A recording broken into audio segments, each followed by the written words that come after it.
이 마태복음 24장과 25장에 보면은 이제 예수님께서 십자가 지시기 바로 직전입니다. 며칠 뒤에 이제 주님이 십자가를 지시는데, 그런 긴박한 상황 속에서 주님이 제자들에게 마지막 권면의 말씀을 주시는 게 마태복음 24장, 25장 내용입니다. 근데 여기서 중요한 게 뭐냐 하면은, 그 제자들을 향한 주님의 마지막 가르침의 내용이 뭐냐 보니까 다시 오실 주님, 예수님의 재림에 관한 메시지들라는 것입니다. 이것은 방금 읽은 이 요한계시록 말씀도 같은 맥락인데요. 이 계시록의 맨 마지막 말씀이 어떻게 마무리되는가 보니까, 내가 진실로 속히 오리라 하시거늘 아멘 주 예수여 오시옵소서. 주 예수의 은혜가 모든 자들에게 있을지어다. 이렇게 하고 성경이 끝이 납니다. 여러 번 설명드려서 다 아시고 계시겠지만, 이 요한계시록은 무슨 목적으로 쓰여졌냐 하면은, 그 당시에 극심하게 핍박당하던, 이건 뭐 삶과 죽음 사이를 오락가락할 정도로 고난 중에 있던 초대교회 성도들을 위로하기 위하여, 그리고 그들에게 소망을 주므로 그 고난을 잘 견뎌낼 수 있도록 하기 위하여 쓴 편지 형식으로 쓰여진 성경이 요한계시록이에요. 근데 여러분, 그 당시 그 고난당하던 초대교회 성도들 입장에서 생각해 보면 본능적으로 그들이 갈망하는 건 뭘까요? 이 극심한 고통으로부터 해방돼서 이제는 좀 편하게 사는 거, 이제는 내가 좀 자유롭게 사는 거, 이제는 이 땅에서 좀 잘 사는 거, 그게 목적 아니 소원 아니겠습니까? 근데 하나님께서는 그러한 초대교회 성도들을 위로하시고 그들이 고난을 견뎌낼 수 있는 소망을 주시기 위하여 요한계시록을 주셨는데, 요한계시록의 방향이 그 당시 고난당하던 초대교회 성도들이 갈망하고 소원하는 그 방식이 아니에요. 이 땅에서 그냥 힘든 고난이 사라지고 그 보상받고 이 땅에서 편하게 잘 사는 쪽으로 그렇게 말씀을 주시는 게 아니고, 예수 그리스도의 재림, 다시 오실 예수 그리스도에 대한 선포와 그것을 들은 성도들이 아멘 주 예수여 오시옵소서, 마라나타, 이것을 선포하기를 하나님이 원하신다는 거예요. 그러고 보면요, 우리 신앙생활은 늘 이 두 갈래길에서의 조절과 점검과 또 뭐 그런 것들이에요. 우리는 본능적으로 멀리 다시 오실 주님에 대하여, 또 주님 오신 이후에 누리게 될 하나님 나라는 너무 멀어요. 죄성이 있는 우리는 그게 와닿지를 않아요.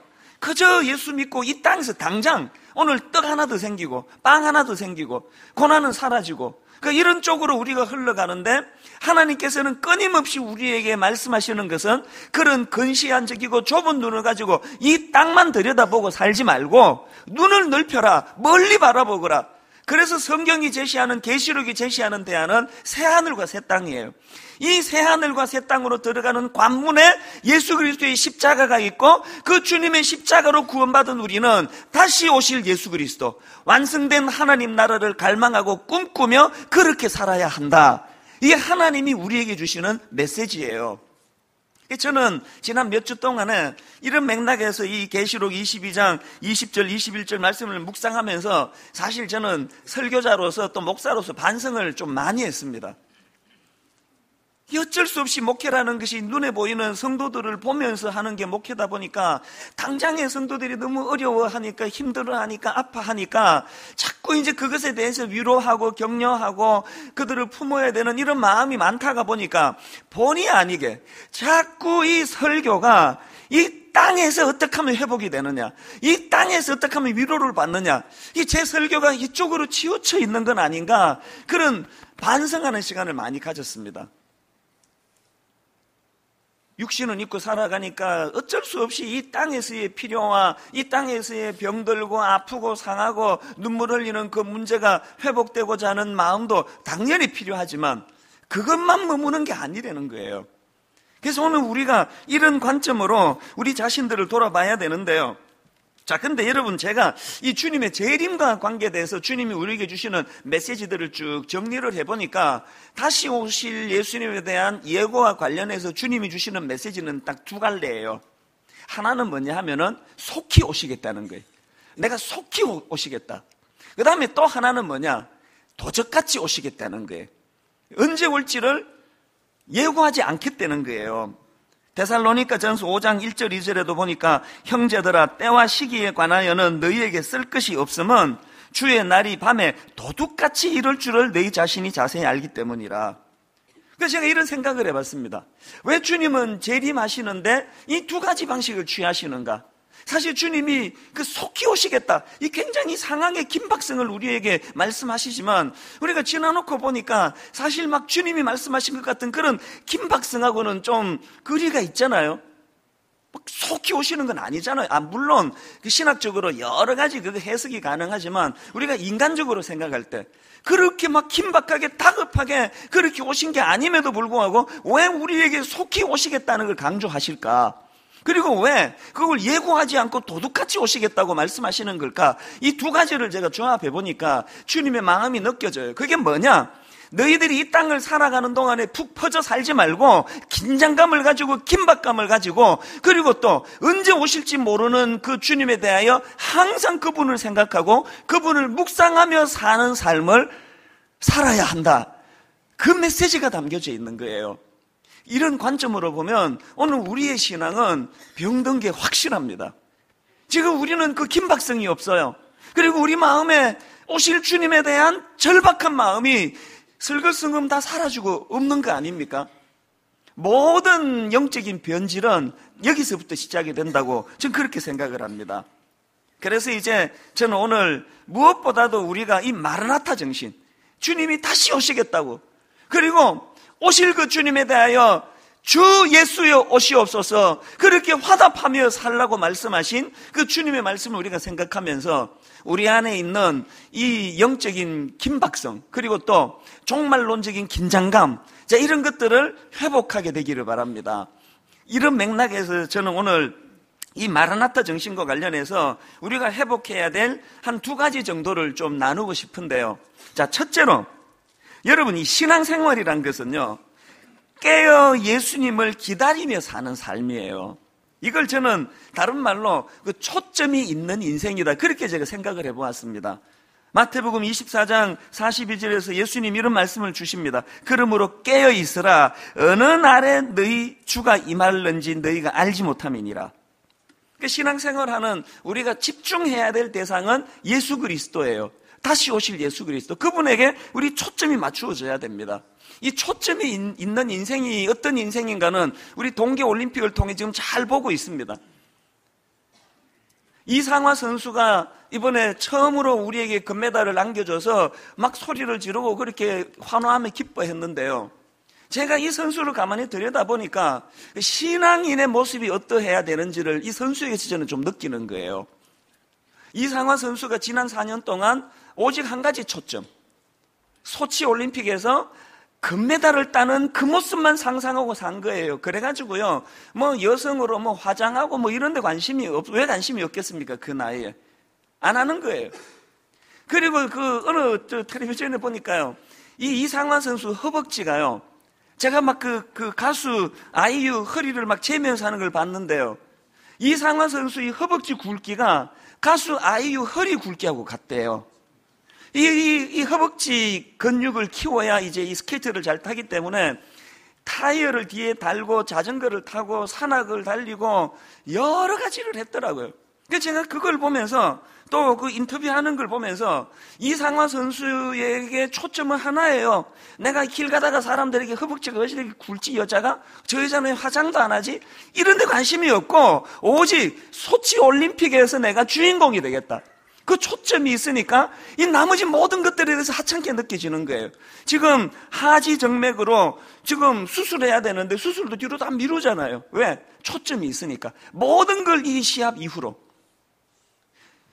주님이 우리에게 이 땅에서의 삶 가운데 요구하는 삶의 양식이 딱 이거라는 거예요.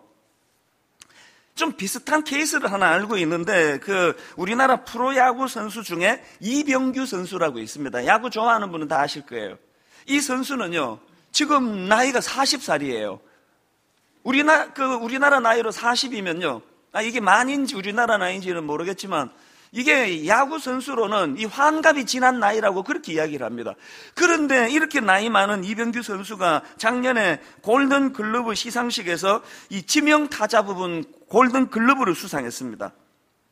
현역 선수로 최고령 타격 왕이 됐대요. 타율이 3할 4푼 8리. 그리고 작년에 사이클링 히트라고 1루타, 2루타, 3루타, 홈런 이걸 한꺼번에 한 경기에서 세운 대기록을 세웠고요. 그리고 또 10연타석 안타 신기록을 작성했습니다.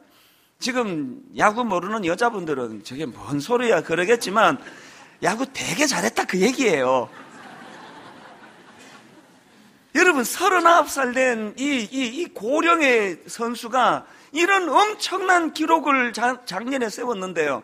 그 골든글러브 상을 수상하고 나서 인터뷰한 걸 보고 제 마음에 이 선수에 대한 그 존경심이 생기더라고요. 그게 어떻게 가능했냐를 그분 인터뷰의 그 머릿기사 딱 한 줄로 제가 딱 파악이 됐습니다. 인터뷰 머릿기사가 이렇더라고요. 좋은 눈 유지하려 TV 보는 것도 참고 스마트폰도 자제해요. 인터뷰의 핵심 메시지가 이거예요. 39살 고령의 나이에도 자기가 잠실 경기장에서 이 야구 선수로서 성공하기 위하여 야구 공이 작잖아요.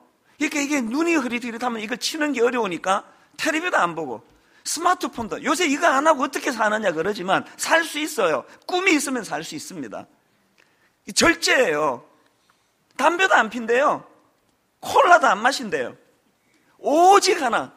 내가 어떻게 쓰든 저 잠실 야구 경기장에서 수많은 관중 앞에서 안타를 치고 거기서 영웅이 되고 스타가 되고자 하는 꿈이 있으니까 절제가 저절로 되는 거예요. 하나님이 원하시는 그리스도인의 삶이 이런 거예요. 니들이 시야를 좀 더 높은 데다 둬라.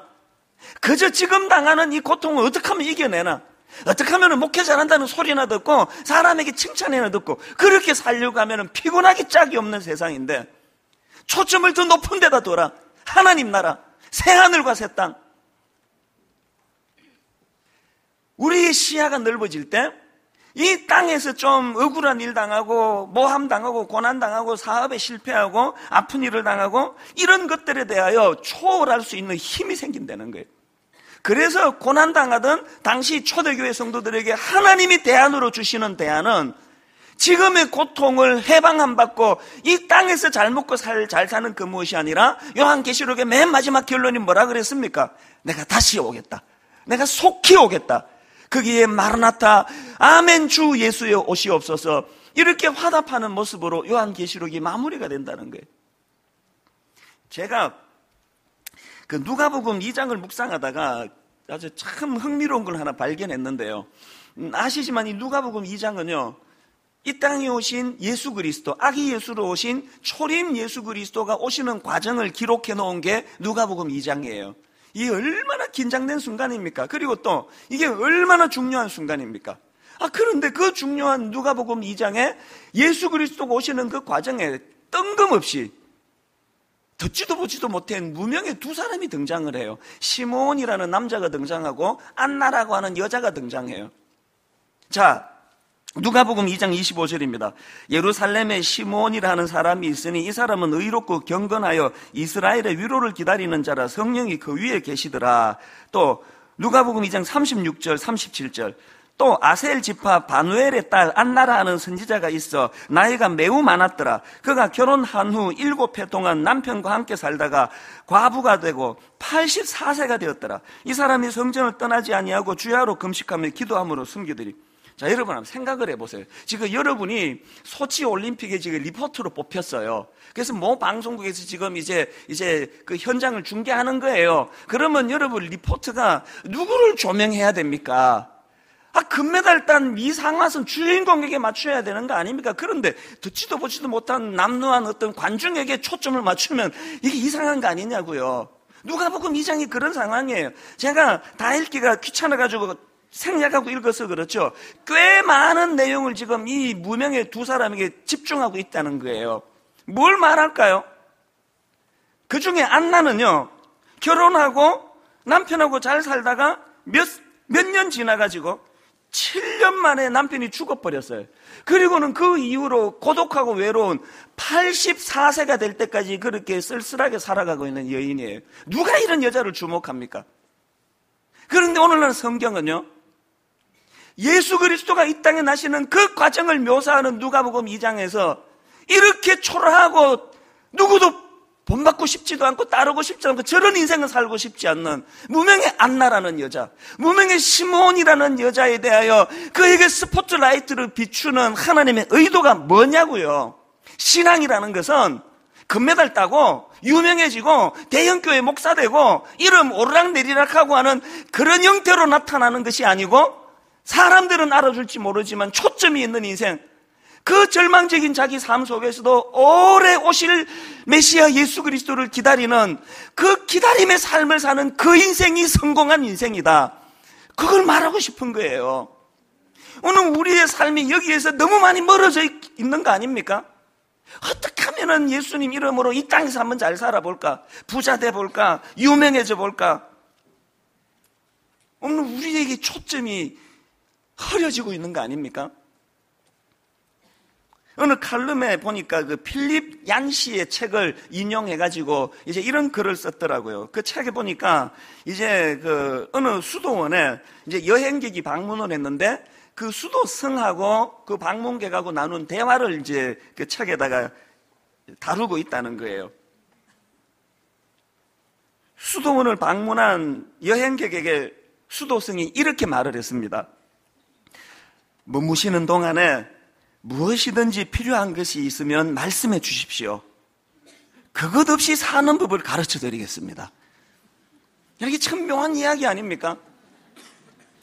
여기 계시는 동안에 뭐 필요한 게 있으면 갖다 드리겠습니다. 이럴 줄 알았는데 그것 없어도 사는 법을 가르쳐 드리겠다는 거예요. 제가 여러분 이 글을 읽으면서요, 혹시 제 목회가 여러분 뭐라도 불편한 게 있으면 말씀하셔요. 내가 다 채워드리겠습니다. 네, 이렇게 목회하고 있는 거 아니냐는 거예요. 이거 불평하면 이거 채워드리고 저거 결핍되면 저거 채워드리고, 이게 잘못된 목회예요.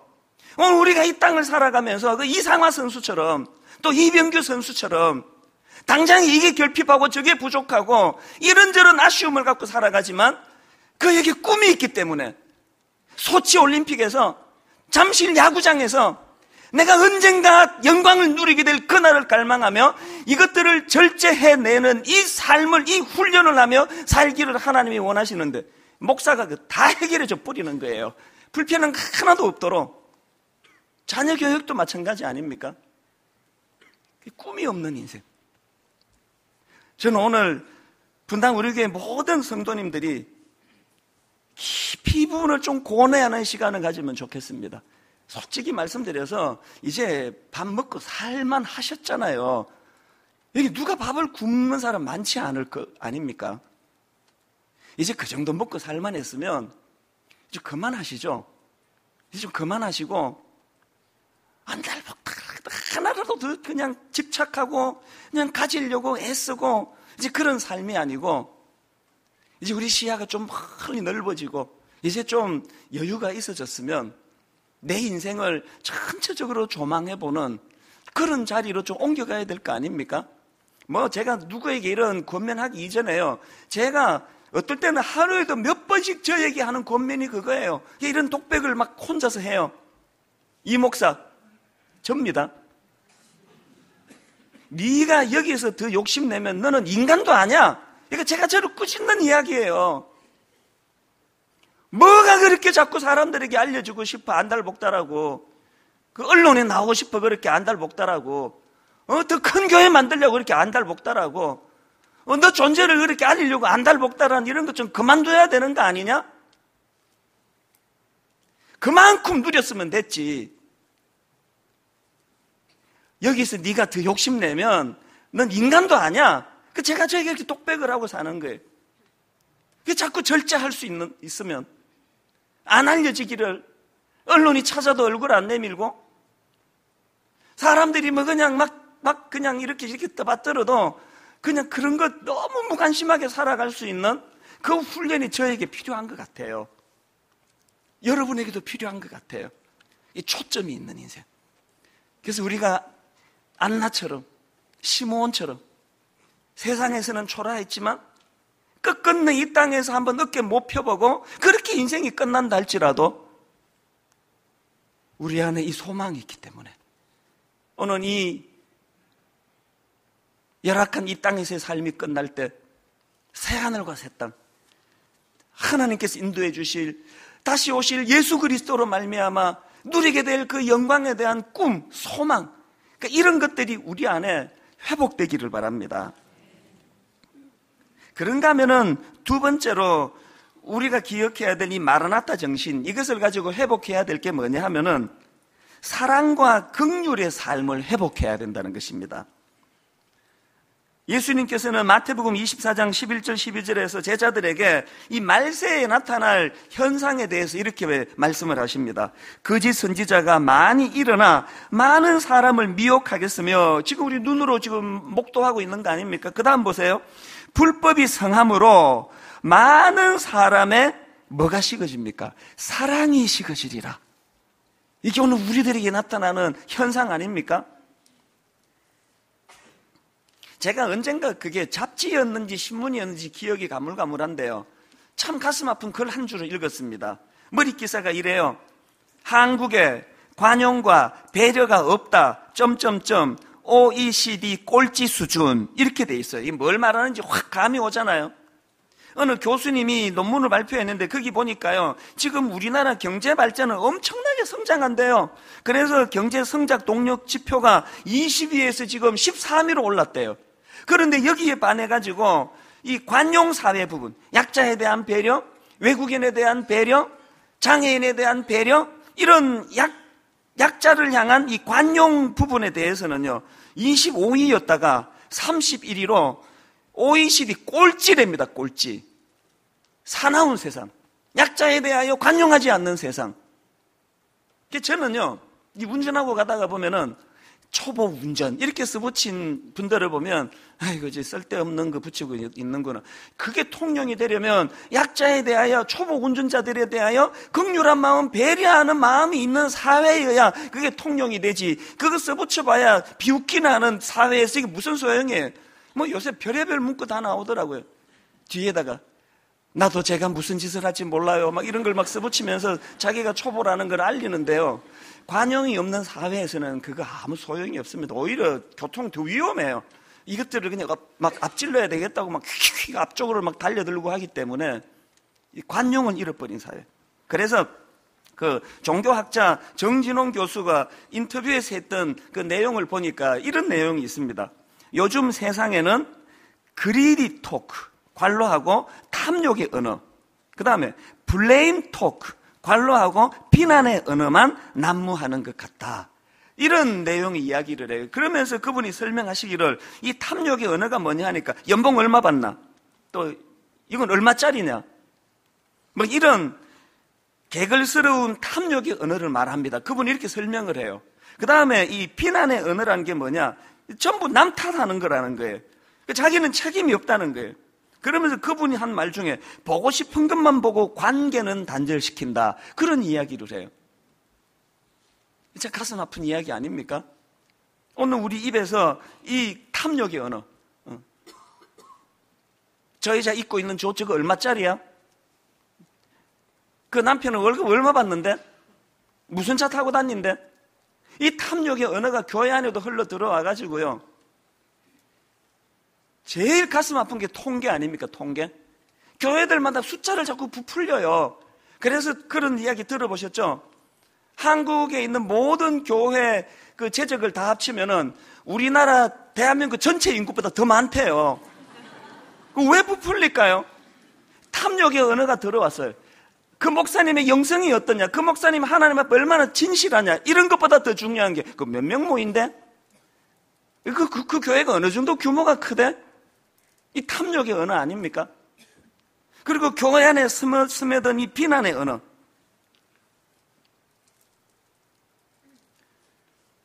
여러분, 요한복음 13장 34절 35절 말씀을 이 혼미한 시대를 살아가는 저와 여러분이 늘 기억해야 됩니다. 새 생명을 너희에게 주노니 서로 사랑하라. 내가 너희를 사랑한 것 같이 너희도 서로 사랑하라. 너희가 서로 사랑하면 이로써 모든 사람이 너희가 내 제자인 줄 알리라. 우리 교회는 제자 훈련하는 교회예요. 제자 훈련의 가장 마지막 골이 있다면 서로 사랑하는 거예요. 데살로니가 교회는 이 바울이 그 개척해서 세운 교회들 중에 하나인데요. 이 데살로니가 교회의 특징이 뭐냐 하니까 주로 이제 전도받아서 회심한 이방인들이 다수로 구성된 교회예요. 그러다가 보니까 막 깊은 뿌리는 좀 없을 거 아닙니까? 이제 바울이 다른 지역으로 떠나기 위하여 이제 그 교회를 떠나야 되는 상황이에요. 이 교회를 떠나고 난 이후에 로마와 유대인의 박해가 그 데살로니가 교회에 극심하게 나타났습니다. 그랬더니 이제 뿌리가 깊지를 못하다 보니까 성도들 사이에 여기저기 이제 동요가 일어나는 거예요. 뭐 이런 식이에요. 그 현실의 고통이 너무 힘드니까, 박해가 너무 심하니까 이제 이 잘못된 신학이에요. 예수님은 분명히 도적같이 오신다 그랬는데 막 다시 오실 주님이 언제 오신다, 이런 현상은 우리나라에도 막 나타나잖아요. 이런 잘못된 신학을 퍼뜨리는 사람도 막 나타나고요. 또 이제 막 재림이 임박했다고 이 잘못된 종말 신앙을 가지고 이제 뭐 곧 세상이 망할 건데 이건 뭐 다 흥청망청 누리고 살자, 막 이렇게 이제 잘못 사는 사람이 나타나고, 심지어는요 변절자가 나타나가지고 막 교회 안에 크리스찬들을 박해하는 이런 사람도 나타나는 거예요. 이런 혼미함이 데살로니가 교회에 이제 나타나니까 바울이 데살로니가서를 통하여 뭘 교훈하는가 보니까, 자, 데살로니가 전서 5장 14절 15절입니다. 또 형제들아 너희를 권면하노니, 뭘 권면합니까? 게으른 자들을 권계하며 마음이 약한 자들을 격려하고 힘이 없는 자들을 붙들어주며, 그 다음 보세요. 모든 사람에게 오래 참으라. 삼가 누가 누구에게든지 악으로 악을 갚게 하지 말고 서로 대하든지 모든 사람을 대하든지 항상 선을 따르라. 그리고 데살로니가 후서 3장 14절에도 보니까 이렇게 권면합니다. 누가 이 편지에 한 우리말을 순종하지 아니하거든 그 사람을 지목하여 사귀지 말고 그로 하여금 부끄럽게 하라. 여러분, 이렇게 교회를 혼란하게 하고 이런 사람이 있으면 가까이 하지 말래요. 그런데 바울의 권면이 그거로 끝나지 않고 바로 그 다음 15절에 이렇게 연결이 됩니다. 그러나 원수와 같이 생각하지 말고 형제같이 권면하라. 오늘 교회 안에 원수와 같이 생각하는 사람이 너무 많아진 거 아닙니까? 지금 우리 교회가 이 큐티를 강조하지만요, 이 큐티하는 사람에게 나타나는 위험이 뭐예요? 나 큐티하는 여자라는 거지. 저 여자는 왜 저러고 사느냐는 거 아닙니까? 순장이 돼가지고 큐티도 안 해? 이 비난의 언어. 새벽기도 나오는 권사님에게 가장 마음을 힘들게 하는 게 뭐예요? 나 새벽기도 나오는 권사인데 박 권사는 왜 안 보이느냐는 거 아닙니까? 새벽기도도 안 나면서 그게 권사야? 비난의 언어. 그래서 여러분, 갈라디아서 5장 6절에 보니까 그리스도 예수 안에서는 할례나 무할례나 효력이 없으되, 그 다음에 사랑으로서 역사하는 믿음뿐이니라. 사랑으로서 역사하지 않으면 그건 다 허무한 거랍니다. 그러니까 전에 이야기를 한번 드린 것 같은데요, 그 아시시의 프란체스코라고요, 아주 그 훌륭한 그런 인물이 있는데 많은 이제 제자들이 그를 추앙하고 따르고 뭐 그러지 않겠습니까? 이제 이 프란체스코가 제자들과 더불어서 이제 3주간 금식을 하기로 한 거예요. 3주간 금식을 하기로 하는데 여러분, 이게 3일이 아니고 3주입니다. 3주 금식이 얼마나 힘듭니까? 그렇게 이제 허기가 져 있는데요, 그 중에 이제 그 약한 제자가 있었나 봐요. 안 그래도 배고파 죽겠는데 이제 이렇게 제자들이 가다가 보니까 저 길 건너에 이게 죽 파는 데가 있는 거예요. 그래서 이제 가다가 한 제자가 이제 참다가 무너져 버려가지고 그 죽 파는 가게로 들어가더니 막 개걸스럽게 이제 죽을 퍼먹어 버린 거예요. 이제 그 이후에 뭐 어떤 일이 벌어질지 충분히 상상하지 않으면 왕따가 되는 거예요. 니만 배고프냐? 너 때문에 우리 망했다. 막 그런 이제 비난이 쏟아지고 그러니까요, 갑자기 그 스승 프란체스코가 막 뛰어가더니 그 죽 파는 곳으로 달려가가지고 죽 한 그릇을 개걸스럽게 시켜서 먹더라는 거예요. 그리고는 프란체스코가 이렇게 제자들에게 이렇게 말했습니다. 사실은 나도 배가 너무 고팠어. 오늘로 금식 끝이야. 니들도 가서 먹어. 프란체스코가 한 이야기예요. 뭘 교훈하기를 원했을까요? 금식보다 중요한 건 관용하는 마음이라는 거예요. 금식보다 중요한 건 남 비난하지 않는 선한 태도라는 거예요. 제가 가슴이 아픈 게 뭔지 아세요? 제가 20 몇 년 목회를 하면서요, 이거 정말 목회를 때려쳐야 되겠다, 너무나 제 의욕이 꺾여지고 마음이 상하고 절망해서 무너지는 것은요, 스님이 한 번도 저에게 그런 걸 한 적이 없어요.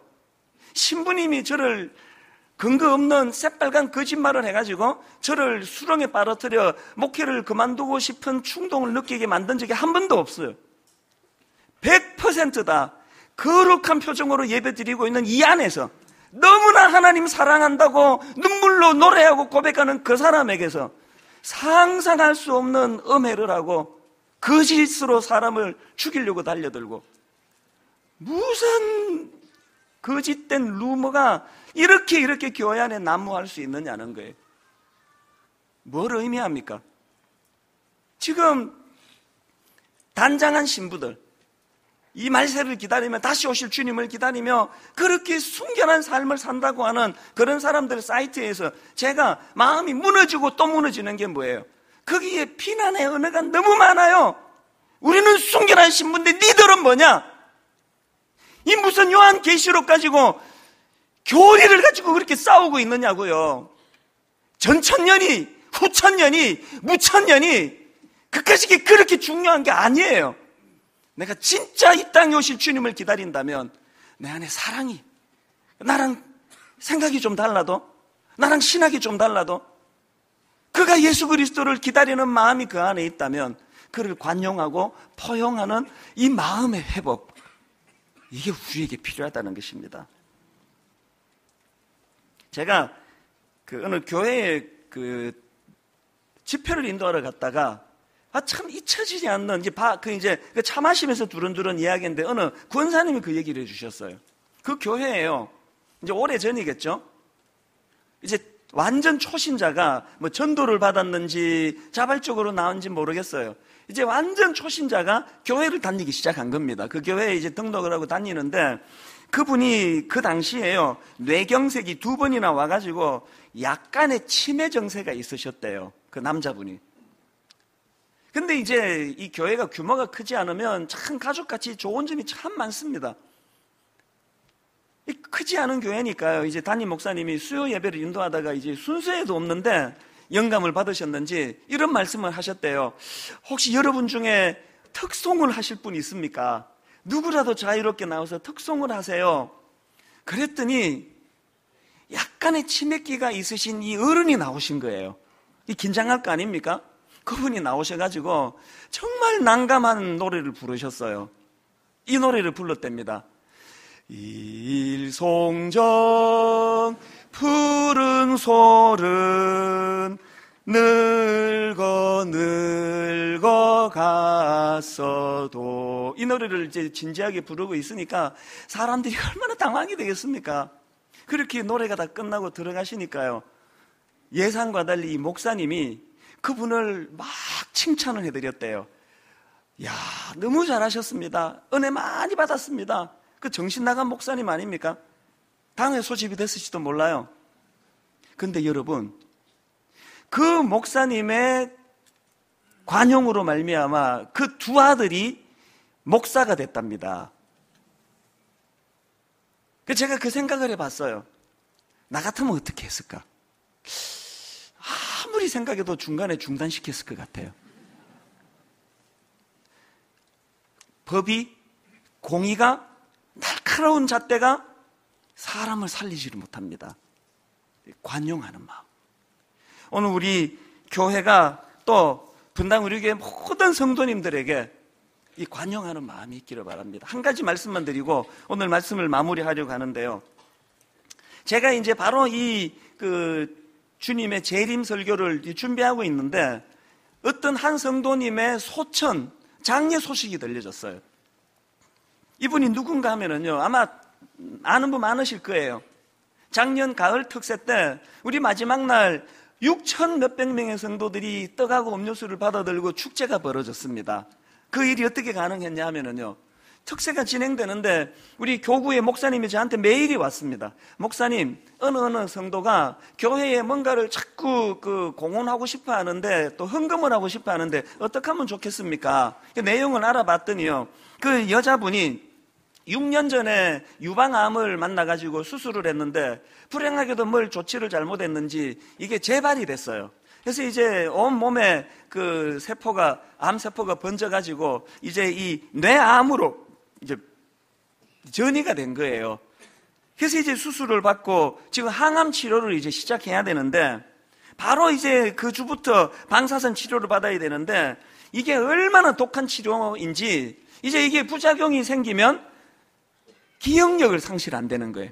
그래서 이제 그 성도님이 그 목사님에게 자꾸 이제 부탁하는 게 뭐냐 하면은 자기 마음속에 분당 우리 교회에 와서 너무너무 고마운 순장 잊을 수가 없다는 거예요. 그 어떤 순원들에 대해서 너무 감사하다는 거예요. 또 우리 교구 목사님과 우리 많은 목회자들에게 너무 감사하다는 거예요. 그래서 자기가 뭘 부탁하는가 하면은 혹시라도 방사능 치료를 받다가 부작용으로 기억을 잃어버리면 이거를 놓치게 되니까 내 기억이 남아있을 때의 감사를 표현하고 싶습니다. 뭐라도 하게 해주세요. 그렇게 계속 부탁을 해가지고요. 이분이 800만 원 헌금을 했습니다. 그 돈을 가지고 6천 몇백 명 성도들이 그날 잔치가 벌어졌어요. 이 설교를 준비하는데 그분이 소천하셨다는 거예요. 많은 생각을 했습니다. 어떻게 죽을 것인가? 반드시 그 길 가야 되는데 우리 지금 은행에 번호표 뽑고 기다리던 지금 우리 죽음을 기다리는 인생 아닙니까? 어떻게 죽을 것인가? 또 살아있는 동안 어떻게 살 것인가? 끊임없이 원망하고 비난의 언어를 가지고 불평하고 내 기억이 사라지기 전에 이 감사를 표현하기를 원합니다. 지금 저는 사극을 보고 있습니다. 정도전이라는 사극을 보는데요. 이게 이 고려말 이야기니까요. 그냥 암만 생각해봐도 지금 그 사극에 등장하는 사람요, 뼈도 없어요. 다 썩어서 흙으로 다 돌아갔습니다. 세상에, 그런데 그 탐욕, 권력을 향한 탐심, 남을 모함해서 죽이고 짓밟고, 근데 그걸 보면서 수없이 생각을 해요. 저게 나 아닐까? 저게 나 아닐까? 뼈도 추리지 못하고 사라질 인생인데 이렇게 개걸스럽게 탐욕스럽게 살다가 주님 앞에 가는 인생이 되지 않기를 원합니다. 흘리 내다보고 관용하고 어지간하면 용납하고 어지간하면 용서하고 너그러운 마음을 가지고. 그래서 저는 오늘 여러분 우리 찬양 자주 부르는 찬양이지만 마라나타 주 예수여 어서 오시옵소서 입술로만 그렇게 하지 마시고요. 정말 하나님 내 삶의 지경이 넓어지기 원합니다. 내 삶의 지경이 넓어져 주님 앞에 이렇게 넓은 포용력을 가지고 주님 기다리는 인생으로 살기 원합니다. 우리 가사를 생각하시면서 함께 이렇게 찬양합니다. 마라나타 주 예수여 어서 오시옵소서. 마라나타 주 예수여 어서 오시옵소서. 땅의 모든 끝 모든 족속 주를 찬송하게 하소서. 내 영혼이 이렇게 갈망하며 노래합니다. 마라나타 주 예수여 어서 오시옵소서. 이 땅의 끝 가지고 아둥바둥 사는 인생이 아니라 하나님 나라 멀리 내다보며 모든 열방이 주께 돌아와 춤추며 경배하게 하소서. 여러분 우리가 다시 꿈을 갖기 시작하십시오. 우리 주님 다시 오실 길을 만들자. 십자가를 들고 땅 끝까지 우린 가리라. 우리 주님 하늘 영광 온 땅 덮을 때 우린 땅 끝에서 주를 맞으리. 우리에게 이 꿈이 회복되기를 원합니다. 마라나타 마라나타. 아멘. 주 예수여 오시옵소서. 마라나타 마라나타. 아멘. 주 예수여 오시옵소서. 우리 다 다시 한번 가사를 깊이 집중하며 이렇게 시작합니다. 마라나타 주 예수여.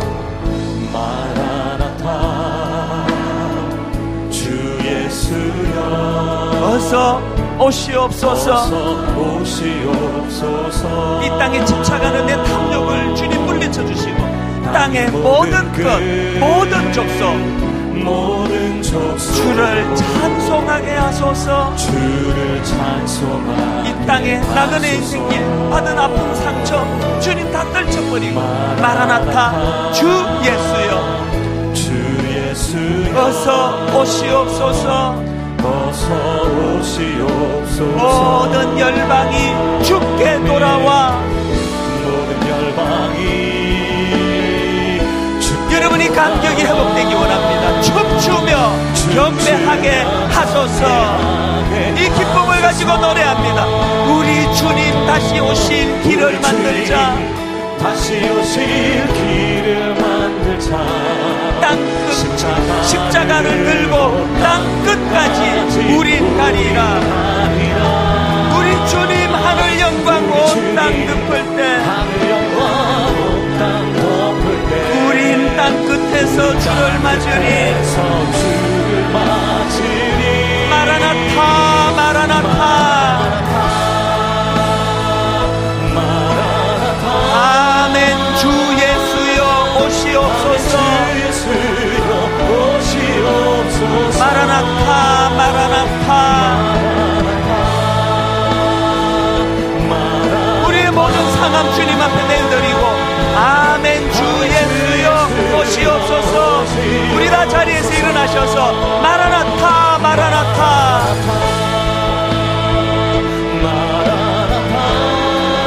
아멘. 주 예수여 오시옵소서. 마라나타 마라나타. 아멘. 주 예수여 오시옵소서. 여러분 마지막으로 하나님 나라를 갈망하며 진실로 이렇게 선포합니다. 마라나타 마라나타. 마라나타. 아멘. 주 예수여 오시옵소서. 마라나타 마라나타.